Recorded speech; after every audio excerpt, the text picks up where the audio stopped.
vêtement, ça va influencer la façon que la personne y pense, la façon dont la personne il se sent, la façon, en fait, ça va impacter son travail. On a devant ça, on a toujours deux façons de travailler, la façon la plus facile et la façon la plus difficile. Si on fait le choix de difficile, on peut être sûr qu'on a toutes nos chances pour gagner parce que le chemin difficile, ça construit. Mes chers insiders, bienvenue sur le podcast qui parle d'excellence de service. Plusieurs fois par mois, je reçois un invité passionnant pour échanger sur son parcours et sa vision. Nous parlons hôtellerie-restauration bien sûr, mais pas que. Nous abordons ensemble tous mes autres sujets de prédilection. Business, carrière et entrepreneuriat. Management et leadership. Développement personnel et durable. Vous avez des questions ou des recommandations d'invités ? Partagez-les moi sur LinkedIn ou mes autres réseaux et partons ensemble à la rencontre de personnes inspirantes. Je suis Maxime Blot, artisan hôtelier, et vous êtes sur Hospitality Insiders. Qui n'a pas souffert d'un uniforme pas adapté pendant ses longues journées de travail ? Qui n'a pas rêvé d'un vêtement qui le mettrait en avant et valoriserait sa silhouette ? Mon invité du jour en a fait son chemin de croix, ou plutôt son point de croix. Je suis ravi de l'accueillir. Bonjour, Nasli Shkanani. Bonjour Maxime. Comment vas-tu, Nasli ? Très bien, bah écoute, tu vas bien. Première question très technique pour toi. C'est quoi ta matière préférée ? La matière dans quel sens? Des tissus, tu veux parler? Ou des matières à l'école? C'était une question très large, tu verras, elles le sont souvent. Ouais. En l'occurrence, c'était plutôt vers le vêtement, mais peut-être une autre question Dis-moi. sur laquelle je me suis interrogé en fait en regardant un petit peu ce que tu fais. Je voulais savoir ce que c'est qu'un vêtement d'image. Alors, un vêtement d'image, c'est un terme que j'utilise pour remplacer plus le mot uniforme que tout le monde doit connaître.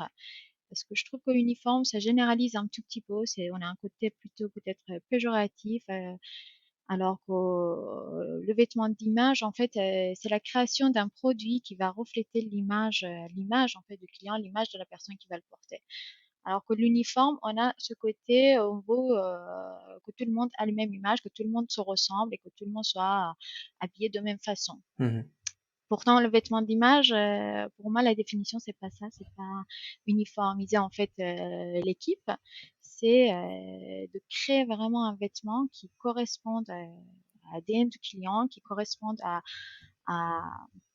à l'image que le client souhaite refléter. Et là-dedans, il y a beaucoup de travail, beaucoup de réflexion, beaucoup de recherche, et c'est ça qui différencie un petit peu pour moi le vêtement d'image de l'uniforme. Pour ceux qui, qui ne l'auraient pas deviné à travers mon introduction et ces premières questions, tu es styliste et tu travailles notamment avec l'hôtellerie-restauration, d'où un petit peu notre conversation aujourd'hui. Mais je voudrais quand même te laisser te présenter, que tu nous dises qui tu es, quel est ton parcours, comment est-ce que tu en es arrivé un petit peu aujourd'hui à faire ce métier, surtout pour moi et je pense pas mal de personnes dans l'audience qui ne connaissent pas du tout ce monde du stylisme.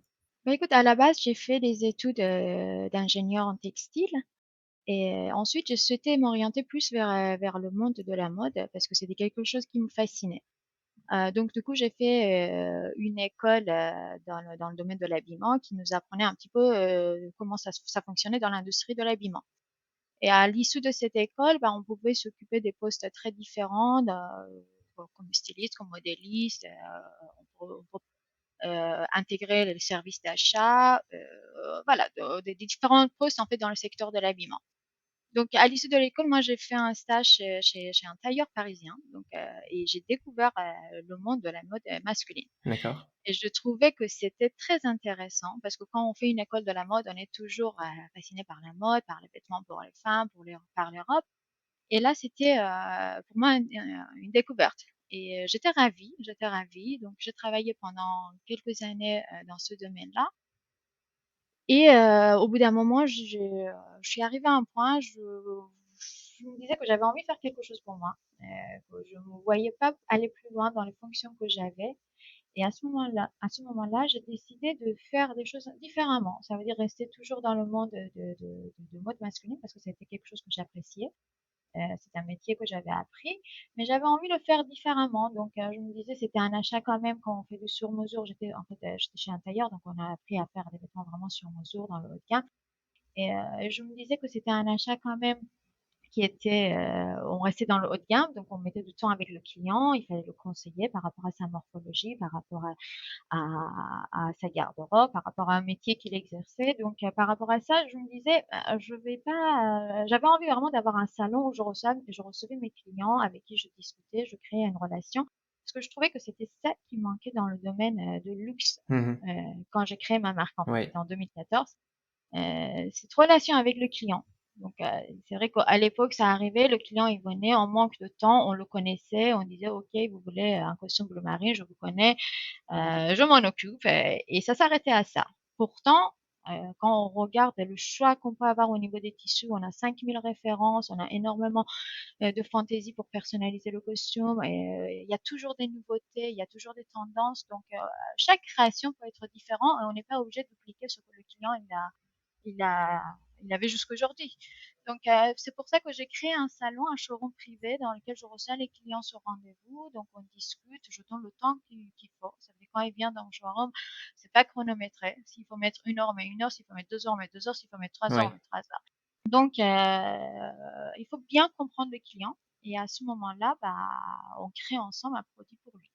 Suite à ça, dans mes clientèles, en fait, j'avais des directeurs d'hôtels que j'habillais en tant que client particulier. Mhm. Et un jour, on m'a dit, bah, écoutez, euh, nous, quand on a nos personnels, quand on les embauche, c'est des gens dynamiques, c'est des gens charismatiques. Et quand ils sont habillés, quand ils sont à l'hôtel et ils sont habillés avec le vêtement, c'est le vêtement qui prend le dessus. Ça veut dire, on ne voit pas ce côté dynamique de la personne. Ça veut dire le vêtement qu'il porte, en fait, ça cache ce côté-là. Et ça, c'est vraiment dommage. Et il m'a demandé, est-ce que vous pouvez nous faire des propositions de style?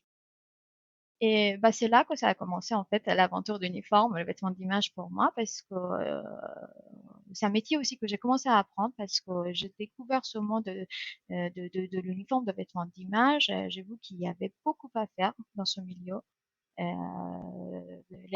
hôtels 5 étoiles, les palaces aujourd'hui, ils apportent beaucoup d'attention à leur design, à leur décoration.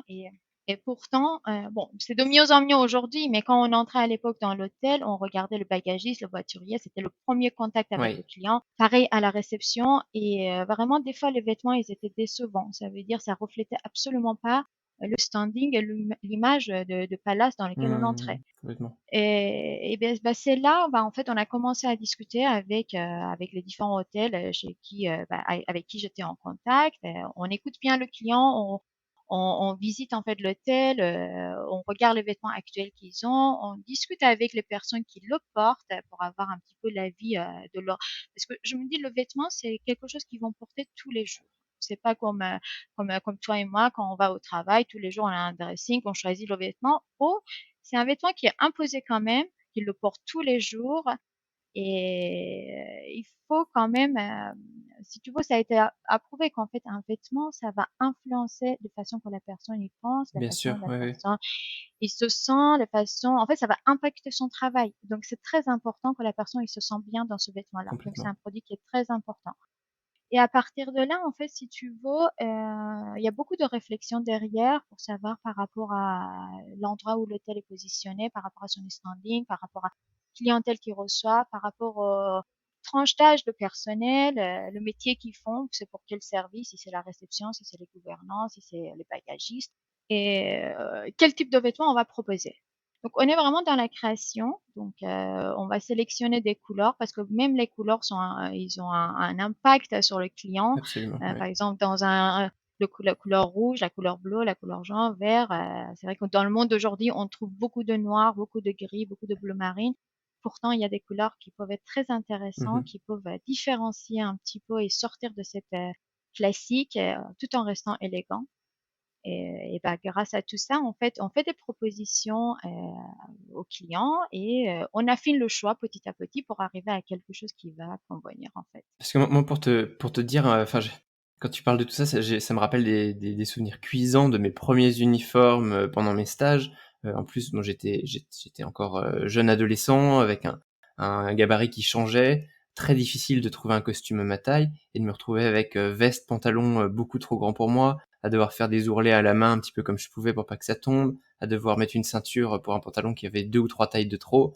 Et c'était vraiment, je ressens énormément tout ce que tu dis sur la confiance en soi. Déjà que c'est difficile quand on commence dans ses premiers emplois d'avoir bien confiance, d'apprendre un nouveau métier quand en plus on a une tenue qui ne valorise pas. Et il y a aussi ce point, c'est vrai qu'on parle beaucoup de l'expérience qu'on propose dans un établissement. On parle du design, de l'architecture.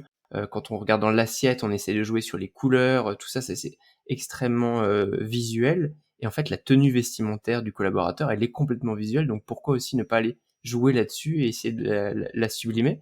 Et je trouve ça génial comme réflexion, comme approche.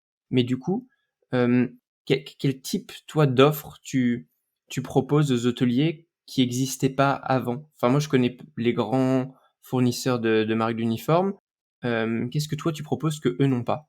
Bah, justement, on fait pas le même métier, si tu veux. Pour moi, il y a énormément d'offres sur le marché sous le terme d'uniforme. C'est des vêtements qui sont déjà faits majoritairement et qu'on peut personnaliser en fonction de choix peut-être de couleur de tissu ou peut-être broder un logo. Mais le style, ça reste toujours le même, la coupe, ça reste toujours le même et après, les tailles sont standards. Et il y a le risque que quand vous habillez ou quand l'hôtelier il habille ses personnels avec ce vêtement-là, le client demain il va aller dans un autre hôtel, il va trouver exactement la même robe ou le Ouais, même costume ou la même chemise dans l'autre hôtel, peut-être complètement. avec un logo différent. Donc le but, c'est pas du tout ça quand nous on s'est lancé dans le monde de l'uniforme, c'était de vêtements d'image, c'était justement faire des choses différemment parce que je t'ai déjà expliqué que moi quand je fais les choses, j'aimerais bien faire les choses différemment. Si tu veux, ça pour moi c'est j'ai un principe, je me dis, on a devant ça, on a toujours deux façons de travailler, la façon la plus facile et la façon la plus difficile. Mhm.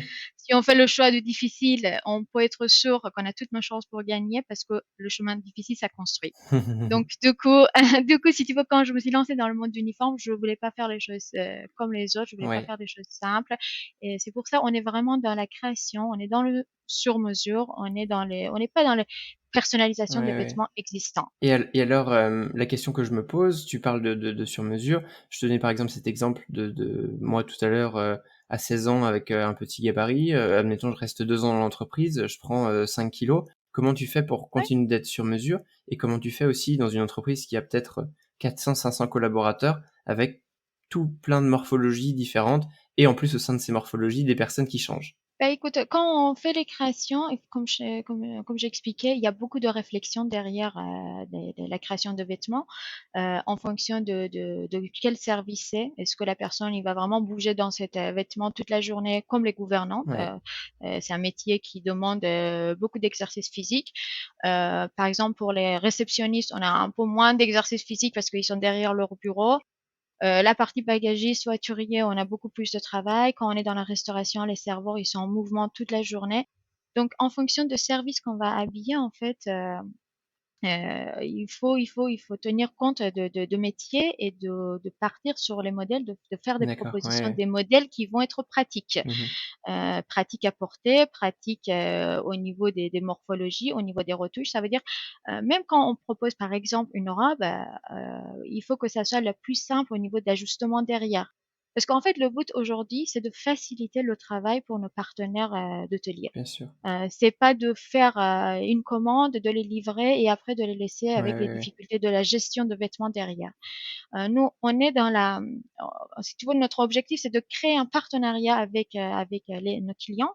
On est là à leur côté et on est là pour leur faciliter la tâche, la gestion de leur partie de linge. Mhm. Donc, du coup, justement, c'est une bonne chose que tu me dis. Il faut savoir que 5 kilos, c'est un peu beaucoup sur un vêtement. Donc, on change de taille. Mais effectivement, par exemple, je sais que les métiers de serveur, on bouge tout le temps et le jour où on lance sa commande et quand, au bout de quelques mois, il faut perdre 1 ou 2 kilos. Là, on est là. S'ils ont besoin, je sais, ils nous appellent, ils disent, ben voilà, cette personne, il a perdu un petit peu de poids. Est-ce qu'on peut l'ajuster pour que ça soit bien? Et si tu veux, moi, je travaille sur mon propre nom. Donc, Mhm. je me dis, c'est mon image qui est Bien sûr, reflétée c'est ta aussi. réputation, ouais. Et de temps en temps, quand je passe, je jette un coup d'œil et quand je vois qu'il y a c'est nécessaire qu'un vêtement soit ajusté. En fait, je fais les démarches moi-même, hein. Je te dis, je me complique la vie, hein. Je Mmh. vais les voir, je dis: «Bah, écoutez, c'est peut-être bien de reprendre un tout petit peu pour que ça met plus la personne en valeur». Ouais, Et complètement. après, on a un service qui va s'occuper de cette partie-là, des ajustements et des retouches C'est éventuelles. c'est c'est assez, fou parce que c'est vrai que quand on voit un uniforme que jusqu'à maintenant j'appelais uniforme, maintenant j'utiliserai comme toi le terme vêtement d'image que j'aime beaucoup. On n'imagine pas tout le travail que ça peut représenter, ne serait-ce que dans le choix des matières entre 2 uniformes, celui du serveur, chef de rang à celui du réceptionniste. Et alors une autre question par rapport à ce fameux choix des matières, comment est-ce que tu fais pour choisir aussi des matières qui tiennent bien dans la durée? Parce que la problématique quand même de cet uniforme, c'est une usure très rapide. Ils sont portés, tous les jours, ces costumes dans le cadre du travail. Tout le monde les soigne pas beaucoup. Comment est-ce que tu fais pour avoir des, uniformes de qualité et dans la durée? Bah, en fait, comme je t'ai dit, le côté technique, j'ai fait des études en tant qu'ingénieur de textile. Donc, ce côté technique, ça me permet vraiment de faire une sélection de matières qu'on sait que ça va tenir dans le temps, qui est adapté pour le métier Ouais, qui est exercé. Euh, Si tu veux, on travaille. Moi, j'ai toujours la partie d'activité qui est costume sur mesure et d'autres parties qui est vêtements d'image. Les matières qu'on utilise pour créer des vêtements sur mesure, n'a rien à voir avec ce qu'on utilise pour les vêtements d'accord, ah oui, d'image. Parce que c'est pas les mêmes utilisations. Un vêtement sur mesure, on sait que le client, il va le porter peut-être une fois ou deux fois par semaine. Et alors que le vêtement d'image, c'est un produit, même si ils ont en général 3 tenues par personne, euh, mais le vêtement est porté quand même tous les jours et c'est nettoyé régulièrement. Donc il faut qu'il y ait une résistance quand même au niveau de matière, au niveau de lavage, au niveau de tenue dans le temps, parce que si tu veux, ces vêtements-là, on va les garder dans le durée. Donc, il faut que toujours ça, on a un côté impeccable, que ça soit bien présenté. Il ne faut pas qu'au bout de quelques lavages, voilà, le vêtement soit abîmé. Donc, si tu veux, en termes de choix de matière, on est sur les produits techniques, on est sur les matières qui sont faites exprès pour l'usage professionnel, d'accord, qui sont faits exprès pour être nettoyés de façon industrielle ou par exemple à l'eau. On sait que les costumes sur mesure, on les nettoie jamais à l'eau, alors qu'un vêtement image, un costume qui est ah, fait pour un d'accord, vêtement d'image, on peut les nettoyer à l'eau. Donc après, il faut savoir aussi, tout dépend avec le client géographiquement où est-ce qu'il est. Par oui, exemple, ça nous est déjà arrivé, on travaille avec des hôtels qui sont dans le sud de la France, par exemple sur la Côte d'Azur. On a un showroom à Dubaï, on a des hôtels, par exemple, à Dubaï où le climat est vraiment très chaud, très humide. Euh, on, on a les clients parisiens, donc on peut pas présenter le même gamme de produits d'accord. à des clients qui sont Et oui, tu pas adaptes on aussi fait à pas la même l'environnement, chose. c'est génial. Tout à fait. Donc tu peux très bien imaginer que dans un hôtel, par exemple sur la Côte d'Azur ou à le Beach Club, on peut pas proposer des chaussures en cuir et un pantalon long noir pour les gens qui travaillent dans les Bien sables. sûr. L'été, c'est infernal, donc ils vont, ils vont Ouais, mourir ouais, de ouais, chaud. ouais. Donc il faut vraiment, par contre, on va pas faire des vêtements en lin non plus parce que le lin n'est pas une matière adaptée dans un climat chaud et humide parce que ça peut se froisser et ça peut pas refléter une image impeccable à 100% tout le temps. Complètement. Mais on a des produits techniques qui sont beaucoup plus légers, qui sont mélangés peut-être des fois avec du coton, avec des matières beaucoup plus légères qui sont adaptées à chaque climat. Et alors dans la continuité de ce choix de vêtements, de tissus, peut-être que je suis un peu biaisé, mais quand, on parle de mode, moi j'ai du mal à imaginer ça sans faire enfin, on pense tout de suite à la consommation, fast fashion, la production, enfin la provenance des matières. Comment est-ce qu'on fait un vêtement professionnel à la fois de qualité, qui soit durable et peut-être si possible, local? Est-ce que c'est quelque chose que vous arrivez à faire? Non, tu as tout à fait raison. C'est vrai que l'industrie du textile, c'est une industrie très polluante, surtout dans le monde d'aujourd'hui après le coronavirus. Je pense que ça nous a fait réfléchir Bien sûr, ouais. tous à notre planète. Et si tu veux, aujourd'hui, on essaye de proposer de plus en plus des matières qui sont éco-responsables. Ouais. Donc, on utilise des fils recyclés, on utilise pour teindre les vêtements des produits beaucoup plus naturels. Donc, si tu veux, on est toujours à la recherche de ce genre de produits pour pouvoir apporter des nouveautés d'une façon un peu plus écolo aux produits qu'on propose. Par rapport à fabrication, on fait signer à nos fournisseurs, nos ateliers, une charte de bonne conduite Mmh. pour être sûr que, bah, voilà, que tout est dans les règles. Et on reste sur une fabrication européenne et D'accord. privilégie la fabrication française. Aujourd'hui, nos produits pour femmes sont faits en France. On a un Oui. produit Made in France, donc et que je suis très fière pour tout ce qui est partie maroquinerie et tout ça. On a des ateliers partenaires français. Mhm. Donc, on est toujours à la recherche de développer vraiment notre portefeuille de produits D'accord, avec oui. des produits locaux, si on peut. Est-ce que c'est une demande de tes clients ou c'est plus que, ça part aussi d'une valeur et d'une problématique? Mais est-ce qu'il y a vraiment une demande client aujourd'hui? Admettons l'hôtelier, est-ce qu'il cherche à avoir, du un vêtement, un uniforme qui soit fait de manière durable?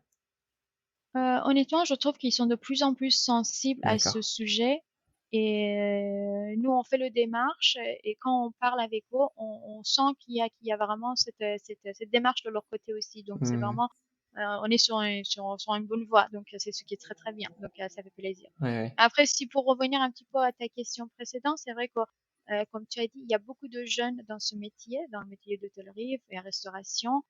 Il y a beaucoup de gens qui ont, par exemple, hein, je prends l'exemple de costumes, c'est le cœur de métier, mais après, on fait aussi les produits pour femmes, bien évidemment, et d'autres types de produits. Mais il y a beaucoup de jeunes que quand ils commencent leur métier, c'est leur premier emploi et ils n'ont jamais porté de costume Oui, auparavant. Donc, c'est un produit qu'ils ne connaissent pas. Donc, nous, quand on est là, on discute avec l'équipe parce que quand on prend les mesures ou quand on les reçoit pour les essayages, on discute avec eux, on leur explique le produit, comment ça a été fait, le temps qu'on a mis derrière pour le définir et que ce vêtement a été fait pour eux parce que je trouve qu'ils sont très sensibles quand ils voient que c'est un vêtement qui a été fait pour eux, en fait. Quand on a le côté sur mesure, ils apprécient. oui, ils se sentent valorisés aussi, dans leur tenue, bien sûr. Exactement. Et en fait, je vois il faut les sensibiliser en fait. Il faut leur expliquer que le costume, par exemple, ou la robe, quand vous le portez, c'est pas à la fin de la journée qu'il faut l'envoyer au nettoyage. C'est des matières naturelles. Vous avez 3 tenues, il faut les alterner. Il faut pas porter le même tenue pendant plusieurs jours d'affilée, le temps que ça soit sale pour passer au deuxième. D'accord. En sachant qu'on a pas mal de fibres naturelles dans les produits. Si vous le laissez reposer, ça va reprendre sa forme initiale. Mmh. Avec un peu de vapeur, un peu de brosse, c'est suffisant des fois pour enlever des taches, des Ah odeurs et génial. pour nettoyer le vêtement en profondeur sans être obligé de l'envoyer au pressing pour utiliser les produits chimiques, ce qui va détruire un petit peu les Ouais, fibres et ouais, ça fait que le vêtement, ça durera forcément moins dans le temps et que derrière, on est obligé de commander, de génial. consommer. Et voilà, donc on essaye un petit peu sensibiliser voilà, la jeunesse à ce genre Ah, c'est de très, très démarche. intéressant et justement, si tu devais synthétiser, est-ce qu'on pourrait partager, je sais pas, une sorte de kit des bonnes pratiques, à l'image de tout ce que tu nous dis avec, les bons conseils d'entretien d'un vêtement professionnel? Tu parlais d'alterner les tenues, ça me paraît, en effet, Tout à fait. c'est quelque chose auquel on pense pas forcément. Hem Et tu parlais aussi de la vapeur, donc c'est-à-dire on repasse à la vapeur? Tout à fait. C'est vrai que j'ai remarqué dans les hôtels, des fois, on met à disposition des salariés, un peu comme pour les clientèles, vous savez, tu sais, les machines pour cirer les chaussures, Oui, pour qu'ils aient des oui, chaussures tout à fait. impeccables. Et moi, c'est vrai que ça nous arrive souvent de discuter, une fois qu'on livre la commande, on discute avec le responsable de linge, on leur explique comment se fait le produit, quelle matière c'est, comment il faut que ça soit nettoyé, des conseils d'entretien. Et je leur propose, j'ai dit, bah, écoutez, ça sera peut-être pas mal de mettre à disposition de votre salarié des steamers. C'est tout simple. Tu Oui. mets ta veste dessous, un peu de vapeur et ça enlève les plis et ça éviterait que la personne, à la fin de la journée, jeter ses vêtements pour que ça parte au nettoyage. Mmh. Des fois, le simple coup de vapeur, ça peut remettre le vêtement, voilà, à sa forme initiale, ça lui donne un coup de peps et voilà, et ça évite que ça soit nettoyé, nettoyé, nettoyé. Et forcément, moins on fait le lavage sur un vêtement, et bah, plus ça durera dans le temps. Parce que si tu veux, aujourd'hui, dans le monde de l'hôtellerie-restauration, ce que je reproche un petit peu, c'est que cette partie nettoyage et entretien de vêtements est un peu négligée. Oui, tout à fait. Ça veut dire on veut réduire les coûts et on veut être rapide. Et c'est pas en réduisant les coûts et en étant rapide qu'on peut avoir la qualité derrière. Mmh. Forcément, c'est pas compatible. Donc, Bien sûr, ça c'est j'imagine que quelque si toi chose. tu fais un vêtement d'image, de très haute qualité et presque sur mesure et que derrière il est nettoyé en vrac, un petit peu n'importe comment, c'est dommage parce que ça réduit considérablement la durée de vie de la tenue que tu as préparée. Bah, c'est un peu ça. Nous, c'est vrai que comme on a une recherche, on sait les matières qu'on a choisies, les matières ont été testées. Des fois, par exemple, on propose un vêtement qui est contrasté. On a une partie blanc, une partie Ouais. colorée. Et avant de lancer en fait toute la série de vêtements, on fait un essai, un nettoyage. On sait que le vêtement il déteint pas, mais avant de produire, on fait un nettoyage de vêtements, différents types de nettoyage pour voir si ces 2 couleurs sont compatibles, pour éviter des accidents derrière. Donc moi, ce que je propose en général à mes clients, je dis: «Bah, écoutez, afin de vous proposer, en fait, que vous puissiez voir la différence entre une service de qualité et une service, que moi j'appelle bas de gamme, je prends en charge le nettoyage, d'un des uniformes que je livre, parce que je suis sûre de qualité qu'on livre et que je prends en charge le nettoyage de notre côté et on le fait par notre prestataire de nettoyage. Et au bout de 3 mois, au bout de 6 mois, on fera le point et vous pouvez comparer en fait le résultat pour voir le vêtement au bout de 3 mois ou au bout de 6 mois, comment ça vieillit quand c'est traité correctement et quand c'est Mhm, traité mhm. par un service en fait plutôt bas de gamme. Et après, si tu veux, on a remarqué aussi que dans ce milieu, des fois, on laisse le personnel de prendre soin de nettoyer quelques produits comme les chemises ou les chemisiers. Oui.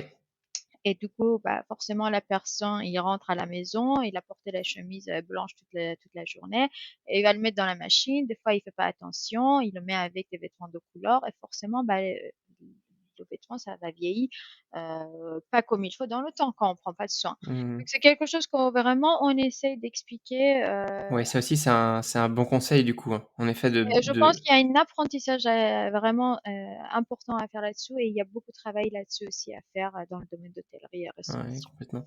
Et est-ce que les chemises, c'est toi qui les fabriques aussi ou vous vous occupez vraiment que des uniformes et par contre peut-être vous recommandez un fournisseur de chemises ou Non, notre chemisier? gamme de produits est très, très large, si tu veux, et ça nous arrive des fois d'être confrontés à des demandes, des produits qu'on n'a pas dans le gamme, mais à ce moment-là, en fait, on fait des recherches, on essaie de trouver vraiment une prestataire ou un fournisseur de qualité avec qui on peut collaborer et avec lequel on peut proposer, en fait, des produits à nos clientèles.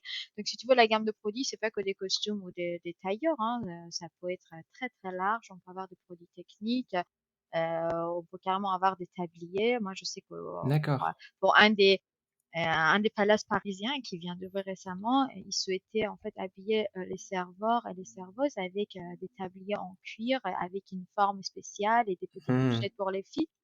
Et du coup, bah, si tu veux, le cuir, on voulait que ça soit en cuir, on voulait pas de simili-cuir ou des matières synthétiques. Ouais.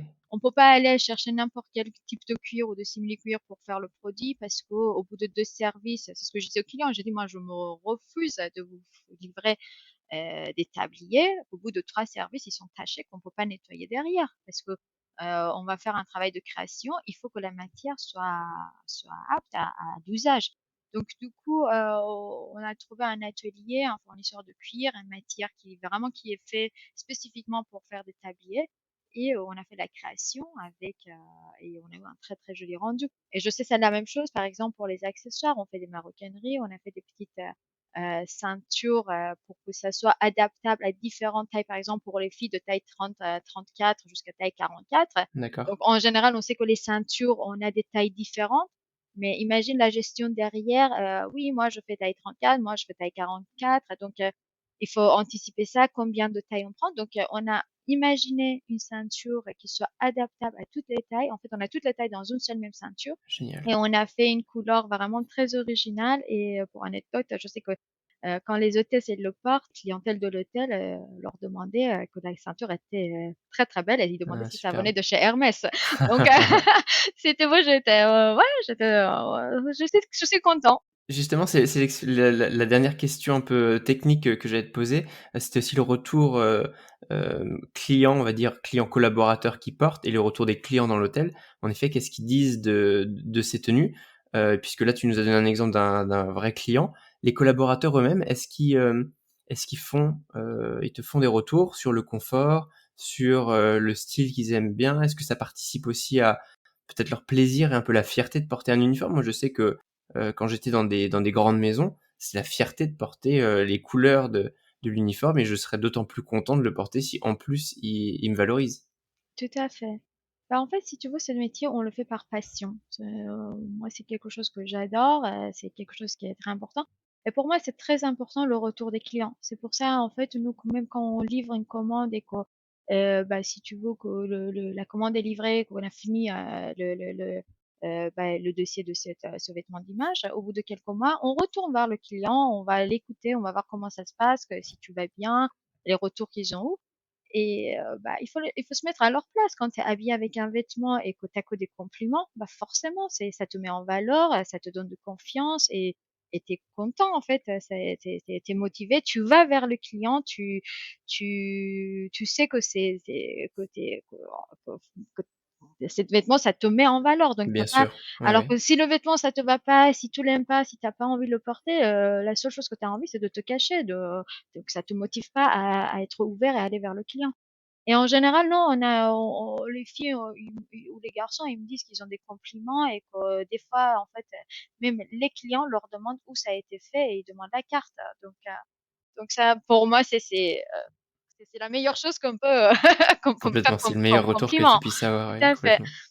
C'est génial et enfin, on a beaucoup d'informations, enfin, moi, en tout cas, j'ai eu beaucoup d'apprentissage, des choses auxquelles j'avais pas du tout pensé. Alors pourtant, je travaille dans des hôtels depuis des années. C'est vrai que j'avais jamais pensé à quel point on pouvait aller dans le détail autant, ne serait-ce qu'avec des uniformes, avec des choix de matières, comment est-ce qu'on peut les adapter et en termes d'entretien.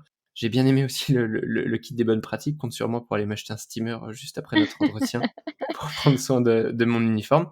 Et maintenant, je voudrais un petit peu élargir et parler, plus de toi, cette fois-ci. Dans ton passé, si tu pouvais peut-être revenir en arrière, parler à ton toi d'il y a 10 ans, 20 ans, à toi de choisir.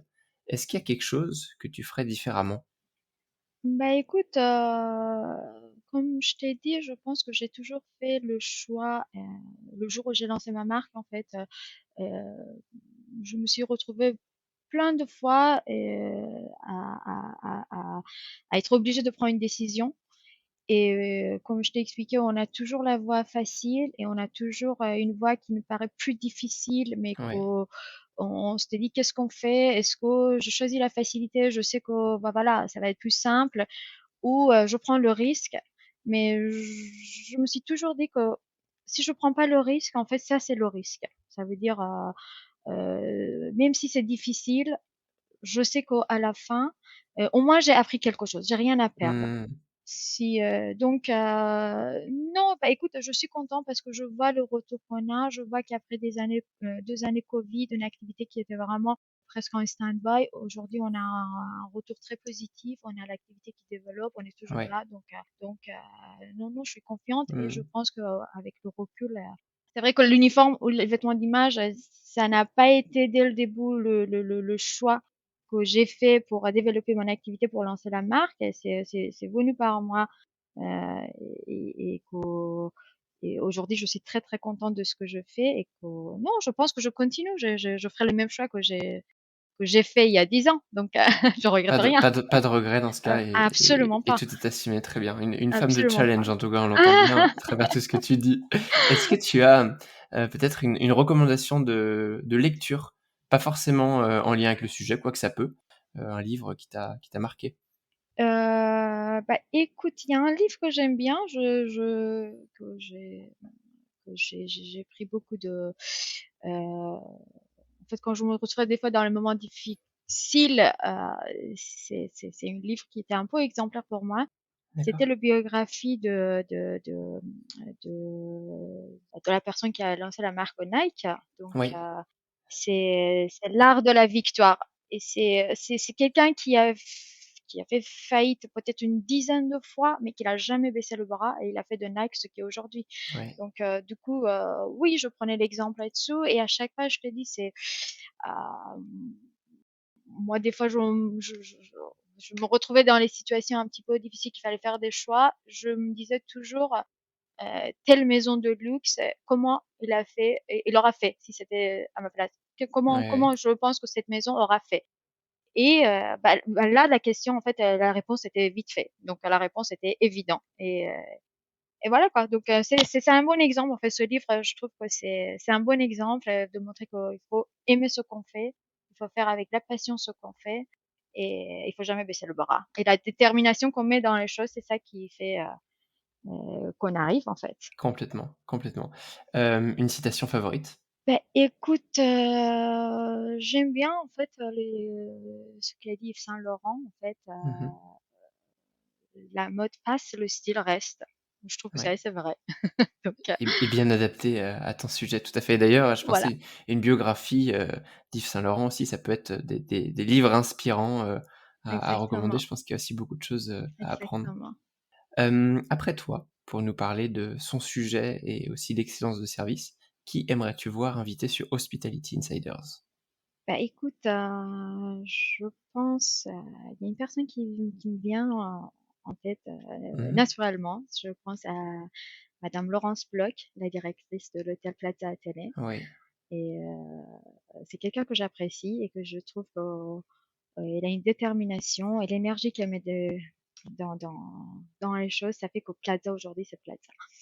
Oui, tout à fait, il va vraiment falloir que j'aille faire, un tour un peu plus sérieusement au Platz Athénée. Ça fait plusieurs fois que qu'on me recommande, des invités qui travaillent au Platz Athénée, donc je vais définitivement aller y faire un tour avec mon micro. Bah écoute, je te le conseille vivement.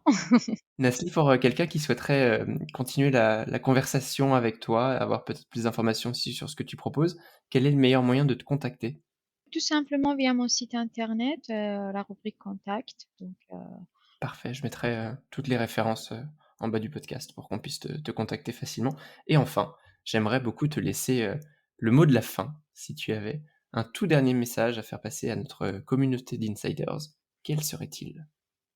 mettez la détermination dans ce que vous voulez faire et faites les choses que vous aimez faire et que vous êtes passionné par. Donc, à partir du moment où on fait un métier par passion, on est sûr qu'on va y arriver. Ouais, tout à fait. Merci beaucoup pour, tous ces apprentissages, Merci à très toi. très techniques sur ce monde-là et on te dit à très bientôt et tout le meilleur dans le développement de ton entreprise. Merci à toi. À très vite. Mes chers insiders, merci d'avoir écouté cet épisode jusqu'au bout.